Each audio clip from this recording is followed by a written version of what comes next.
মা, কাল সকালে তুমি আর আমাকে ডেকে বলো না, এই বুলটি কাপটা একটু ধুয়ে নিয়ে আয় তো, তোর বাবাকে চা দেব।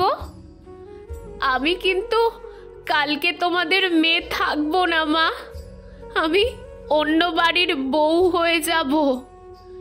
একটু বেলা হলে বাবা যখন বলবে, মারে আমার চশমাটা নিয়ে আয় তো, আজকের পেপারে কি দিয়েছে একটু দেখি, তুমি পেপার আর চশমাটা নিয়ে গিয়ে আস্তে আস্তে বাবার সামনে গিয়ে বলো, বুলটি নেই, এই যে তোমার চশমা আর পেপার।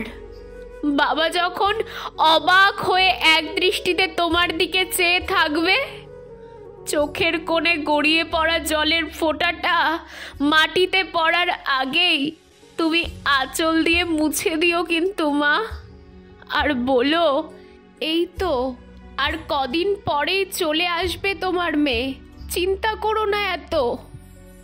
কাল সকালেও আমাদের জমির কোল ঘেঁষে সূর্য উঠবে, যে মাছরাঙাটা প্রতিদিন আমাদের পুকুরের উত্তর দিকের পাড়ে নুয়ে থাকা পেয়ারার ডালে বসে একইভাবে জলের দিকে চেয়ে থাকে, সেও এসে বসবে ঠিক আগের মতোই।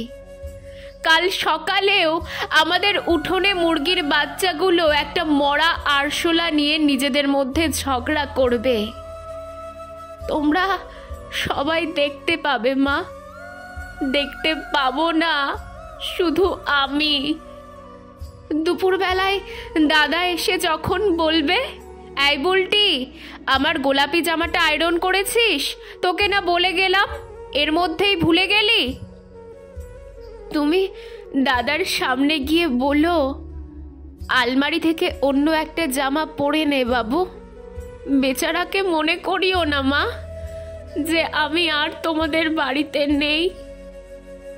বিকেলে চা করতে করতে তুমি আবার বলো না, এই বুলটি জামা কাপড়গুলো বাইরে থেকে তুলে নে, দেখছিস না পশ্চিম আকাশে কত মেঘ করে এসেছে। আর যদি মাম্পি, শিপ্রা, পিঙ্কিরা এসে বলে, কাকিমা বুলটিকে একটু ডেকে দাও তো, পুকুর পাড়ে গিয়ে বসে গল্প করব, তুমি না হয় খানিক গল্প করো মা ওদের সাথে।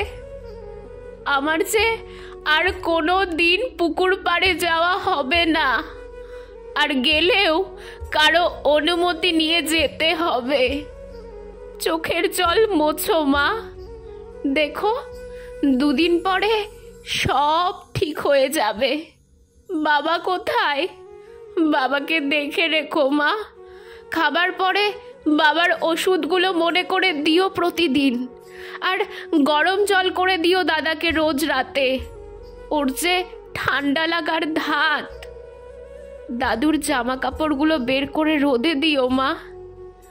আর আসতে হবে না আমার সাথে, যাও মা, ঘরে গিয়ে বাবাকে একটু সান্ত্বনা দাও, বাবা যে খুব ভেঙে পড়েছে। আমার সুখ নিয়ে তোমাদের ভাবতে হবে না, সুখের কথা যে মেয়েদের ভাবতে নেই, শুধু তোমরা ভালো থেকো মা, তাহলেই আমি হাজার কষ্টের মধ্যেও ভালো থাকবো। ভালো থেকো মা।